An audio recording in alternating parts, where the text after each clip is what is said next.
Well, this is Terwilliger Jones, and this is my second video about how to play the autoharp. Now, the last time I thought old Cooter had sold me a broken one, but it turned out it was just out of tune, and it turns out you had to tune them every time, and he sold me this electronic tuner. Well, I asked the Cyberpluckers what I ought to do, and I want to share with you some of the things I got from them. John Hook said that he enjoyed the video, and he said it was well done, and I thank you, Mr. Hook.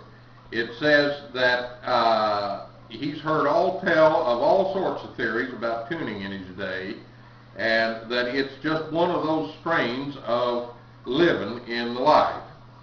But he does say that you have to tune a lot.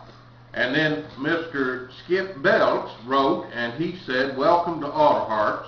Tuning is the bane of our existence. As you continue to tune, the strings will stretch, and you will find your autoharp will stay in tune. When your strings become dead, 6 months to a year, you might consider some strings from Tom Fladmark. They are of a higher quality and last longer. However, you pay for this higher end. We have all had tuning issues. Just keep tuning it, and you will find it work itself out and stay in relative good tuning. Believe it or not, tuning becomes second nature after a while." Well, the strings on this autoharp haven't got there yet, because I had to struggle with them again tonight. But thank you, Mr. Belts. And from a nice lady named Nadine White, I got a long letter that just set out everything that you need to know. Let me read some parts of it. "This means that just at first you will probably have to tune the instrument a few times to get it to hold its tune and let the strings develop a memory for in tune." Same thing Mr. Belts said. "After this point, the strings will gradually drift out of tune over time, more slowly if the instrument is kept in its case when it is not played, and I've done that. More quickly if it's let out of the case and exposed to extreme changes of temperature and especially humidity." And then I had asked that once I got all the strings tuned, some of them went out, and Miss White said there are literally tons of pressure exerted on the top of your harp by those strings, so it's not surprising that tuning them all up will cause slight shifts to the top and changes to strings you've already tuned. One tip I learned, which helps to minimize this, is not to just tune up each note in succession from bottom to top, but to spread the changes across the harp face by tuning all the C notes, then all the C sharp, then all the D notes. Doing this is a little bit more fiddly, she says, but it does tend to spread the load of the tension. And then I noticed that even when the tuner said the top strings were in tune, they sounded a little out of tune. And she says, "Well done. You have a good ear to have spotted this phenomenon. The electronic tuner is being exact in its tuning, but the human ear needs to have the top few strings stretched slightly higher, sharp, and the bottom few strings stretched slightly lower, flatter, in order for them to sound right. You can do this by ear until it sounds right. I usually stretch the highest 3 strings this way and the lowest 3 or 4 strings. Folks tend to have their own preferences about how many strings to do this on. It's up to you and what sounds best to your ear." That was from Miss Nadine White, and she's from Whithorn, Scotland. And I thank everyone that wrote and gave me the very good tips on tuning. Now, one of the Cyberpluckers told me I had it all wrong. I said this was a chromatic harp because it's got chrome on it. But that's not right. It's a chromatic harp because it has one string for every key on the piano, all the white keys and all the black keys. Now this gets complicated. Here's the way they explained it to me.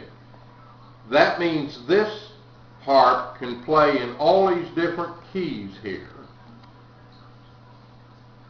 But that another kind of harp, called a diatonic harp, can only play in 1 or 2 keys. And I said, why would you want that? It looks to me like you'd want as many, you know, so you can play as much as you want. And they said no, because since this has got a string for every note on the piano, when you press down one of these buttons, that means it quiets a lot of strings, and so there are strings that are not sounding that make kind of clicking noise, like this.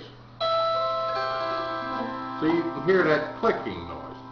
And I said, so why is a diatonic a better, what's different? And he said, well, think about whatever key you're going to play in. You start with like a C note, and it's do, re, mi, fa, sol, la, ti, do. So if you start out with a chromatic harp and took off every string that wasn't do, re, mi, fa, sol, la, ti, do, and then filled in those spaces with duplicates of the strings that were, then when you press down the C button, you'd have less strings, what they call damped, that aren't sounding, and you get a louder sound. And I said, what good's that? And he said, work with what you got so far, and we'll explain the rest later. So, we've learned, or I've learned anyway, how to tune one of these things up using an electronic tuner. I've learned that this is a chromatic harp, and that it has chrome down here doesn't mean anything. And I've learned that another kind of harp is called a diatonic harp, and it plays in a smaller number of do, re, mi, fa, sol, la, ti, do's. But it doesn't have so many dead strings. Now with that, I'm going to strum what I've been working on. I've been working on one tune. Now the goose handlers, they'd sing this song to the herd at night so they wouldn't stampede. It kind of quieted them. And it's called Go Tell Aunt Rhody.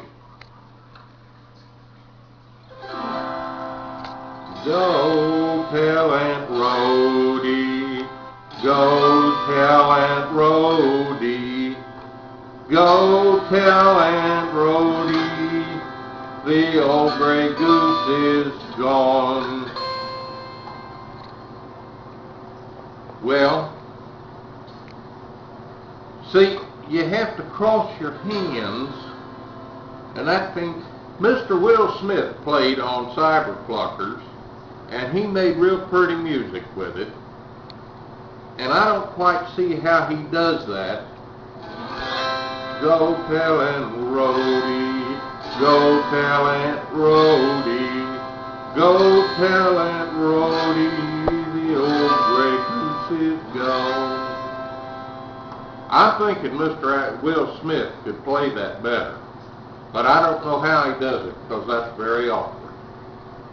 But that's enough for one video. This is Terwilliger Jones, wishing you a good night.